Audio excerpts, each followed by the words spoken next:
আসসালামু আলাইকুম। রাষ্ট্রপতি মোহাম্মদ শাহাবুদ্দিন আহমেদের যে ইন্টারভিউ কালের কণ্ঠ ছেপেছে এবং এই ইন্টারভিউ চারদিকে যে তোলপাড় ফেলেছে, এই তোলপাড়ের পর কিছু প্রশ্ন স্বাভাবিকভাবেই একেবারে স্বাভাবিক সাধারণ একজন পাঠক হিসেবে, সাধারণ একজন বাংলাদেশের রাজনীতি উৎসুক একজন মানুষ হিসেবে কিছু প্রশ্ন মনের মধ্যে আসে কিনা, এবং এই প্রশ্নগুলো ঘুরপাক খাচ্ছে। ইন্টারভিউর প্রথম দিন তো একটা ধাক্কা। ডক্টর ইউনূস একজন রাষ্ট্রপতিকে, গদিনশীল রাষ্ট্রপতি, তাকে কিভাবে অপমান অপদস্থ করেছেন সেগুলো দেখার পর এবং পরতে পরতে ক্লাইম্যাক্স, এবং রাষ্ট্রপতি কিভাবে দেশের ভালো চাওয়া কয়েকজন মানুষের কারণে তার গদিটা টিকে রাখতে পেরেছিল, এবং সে তার নিজেরও একটা আত্মবিশ্বাসের ব্যাপার ছিল। নরবরে মেরুদণ্ডহীন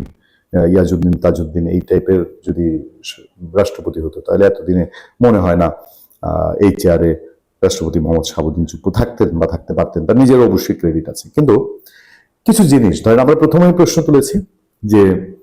মানে জানতে চেয়েছি যে রাষ্ট্রপতি তিনি তো সরকারের বা প্রধানমন্ত্রীর পরামর্শক্রমে সবকিছু করেন। তিনি যে ইন্টারভিউটা দিয়েছেন এটা কি বিএনপির কাছ থেকে বা বিএনপি সরকারের কাছ থেকে কোনো গ্রিন সিগন্যাল নিয়েছেন কিনা? আপাতত দৃষ্টিতে আমাদের কাছে মনে হয় তিনি অবশ্যই একটা গ্রিন সিগন্যাল নিয়েছেন, কারণ বিএনপি সরকার যদি ডক্টর ইউনূসের প্রতি অন্ধই থাকতো তাহলে ডক্টর ইউনূস এই ঝুঁকিটা, রাষ্ট্রপতি মোহাম্মদ শাহাবুদ্দিন এই ঝুঁকিটা নিতেন না। ফলে নিশ্চিতভাবে ইন্টারভিউ দেওয়ার আগে তিনি কোনো না কোনো ওয়েতে একটা গ্রিন সিগন্যাল নিয়েছেন বলেই এটা সিদ্ধান্তে আসা যায়। তার চেয়ে বড় আলাপ হলো রাষ্ট্রপতি পুরো ইন্টারভিউটা করেছেন হায়দার আলী খানের কালের কণ্ঠের রিপোর্টার, যিনি সংবাদ মাধ্যমে রাষ্ট্রপতির অতি পুরনো আগে থেকে ঘনিষ্ঠজন হিসেবে পরিচিত, যারা কাছে থেকে জানেন। তিনি এই ইন্টারভিউতে মানুষের উৎসুক যে জায়গাটা থাকতে পারে, উৎসাহের যে জায়গাটা থাকতে পারে, একটা হচ্ছে আওয়ামী লীগ সরকারের সময় তো জামাতের সাথে রাষ্ট্রপতির কোনো যোগাযোগ থাকার কোনো কারণই নেই, কোনো যৌক্তিকতা নেই। বাট 5 আগস্টের পর জামাত ইস্যুতে তিনি কিভাবে ডিল করেছেন, 5 আগস্টে জামাতের অবস্থান কি ছিল, 5 আগস্ট পরবর্তী জামাতের অবস্থান কি ছিল, এবং তার মানে রাষ্ট্রপতিকে যে ডক্টর ইউনূস তার চেলাপেলারা সরিয়ে দিতে চেয়েছে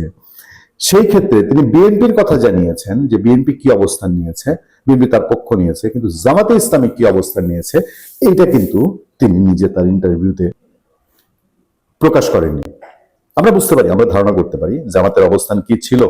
রাষ্ট্রপতি শাহাবুদ্দিন আহমেদ চেয়ারে থাকবেন কি থাকবেন না, এটা জামাতের প্রাণপ্রিয় সংগঠনগুলো এনসিপি, ইনকিলাব মঞ্চ, জুলাই ঐক্য, এসবের অ্যাক্টিভিটিস এর মধ্যে জামাতের উদ্দেশ্য আমরা জানি, কিন্তু রাষ্ট্রপতি তো বলেননি। এবং রিপোর্টারও রাষ্ট্রপতিকে যে প্রশ্নের প্রেক্ষিতেই রাষ্ট্রপতি উত্তর দিয়েছেন, রিপোর্টারও রাষ্ট্রপতিকে প্রশ্ন করেননি যে তাকে সরিয়ে দেওয়ার ক্ষেত্রে জামাতের ভূমিকা কি ছিল, তিনি কি জামাতের পরামর্শ নিয়েছেন কিনা, জামাতের হেল্প চেয়েছেন কিনা, বিএনপি যেরকম তাকে মেসেজ দিয়েছে জামাত এই ধরনের কোনো মেসেজ দিয়েছে কিনা, জামাতকে সে সময় তাকে সরে যেতে মেসেজ দিয়েছিল নাকি থাকতে মেসেজ দিয়েছিল, এগুলো জানার আগ্রহ অবশ্যই আমাদের আছে। আরেকটা গভীর জিনিস জানার আগ্রহ আছে, সেই জিনিসটা হলো মোহাম্মদ শাহাবুদ্দিন তিনি খুব চমকপ্রদভাবে শেখ হাসিনা সরকারের চয়েস, শেখ হাসিনার ব্যক্তিগত চয়েস, তিনি শেখ হাসিনা একেবারে সবাইকে অবাক করে দিয়ে, বিস্মিত করে দিয়ে তিনি মোহাম্মদ শাহাবুদ্দিনকে রাষ্ট্রপতি হিসেবে বসিয়েছিলেন, যেটা অনেকে কল্পনাও করতে পারে না যে শাহাবুদ্দিন আহমেদ রাষ্ট্রপতি, মোহাম্মদ শাহাবুদ্দিন বাংলাদেশের রাষ্ট্রপতি হতে যাচ্ছেন। সেই শেখ হাসিনা, এবং তিনি চলে গেলেন, রাষ্ট্রপতি বললেন শেখ হাসিনা পদত্যাগ করেছেন, তারপরে তার পদত্যাগ পাওয়া গেল না। এরপর তো চড়াই উতরাই 18 মাসে 1800 বছরের মতন বাংলাদেশের ইতিহাস ছুটে চলেছে। কত চড়াই উতরাই, শেখ হাসিনার দল বিপর্যস্ত, তার মানুষজন, যেই আওয়ামী লীগ, যে যুবলীগ করা, ছাত্রলীগ, যে যুবলীগ করা এই রাষ্ট্রপতি, যিনি একসময় অ্যাক্টিভ পলিটিক্স করেছেন, একজন মুক্তিযোদ্ধা, সেই তার নিজের দল যখন একেবারে ডক্টর ইউনূসের কামানের মুখে ছারখার হয়ে যাচ্ছে, কর্মীরা জেলে মারা যাচ্ছেন, বাইরে মারা যাচ্ছেন, ঘরে বাইরে থাকতে পারছেন না, সেই সময়ে এবং আদ্য পর্যন্ত, এখন পর্যন্ত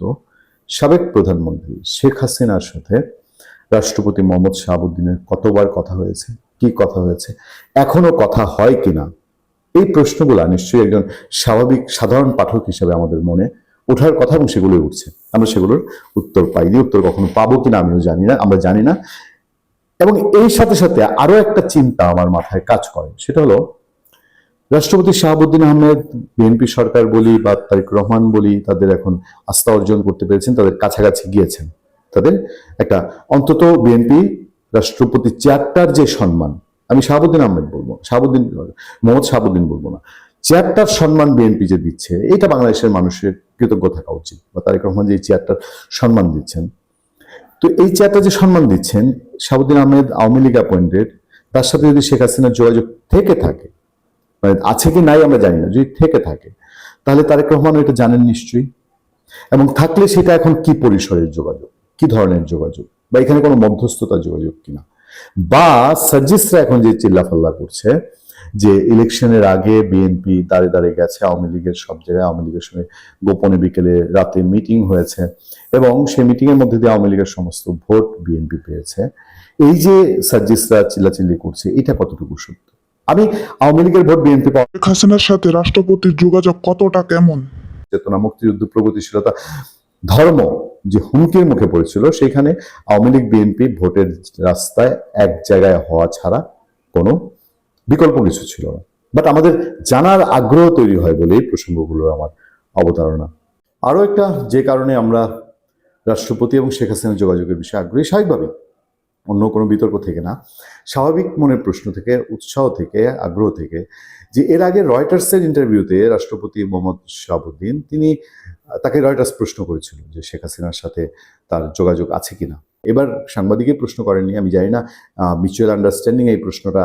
এমনিতেই এড়িয়ে যাওয়া হয়েছে কিনা, মানে সেলফ সেন্সরশিপ যাকে বলে সেই সেলফ সেন্সরশিপের আওতায় সেই প্রশ্নটাই তোলা হয়নি কিনা। তবে রয়টার্সে তিনি যেহেতু এড়িয়ে গিয়েছিলেন, এড়িয়ে যাওয়া মানে যেটাকে বলে যে নীরবতা মানে সম্মতির লক্ষণ, এবার প্রশ্ন করলে সে উত্তরটাকে আরো স্পষ্ট করে দিতে হতো কিনা রাষ্ট্রপতিকে, বা ভবিষ্যতে আরো কোনো ইন্টারভিউতে আমরা জানতে পারবো কিনা রাষ্ট্রপতি শেখ হাসিনার সঙ্গে কতটুকু যোগাযোগ রেখেছেন বা রেখেছেন কিনা। ভালো থাকবেন, সুস্থ থাকবেন। আপনার সাথে আমি আতিক রহমান, পূর্ণিয়া।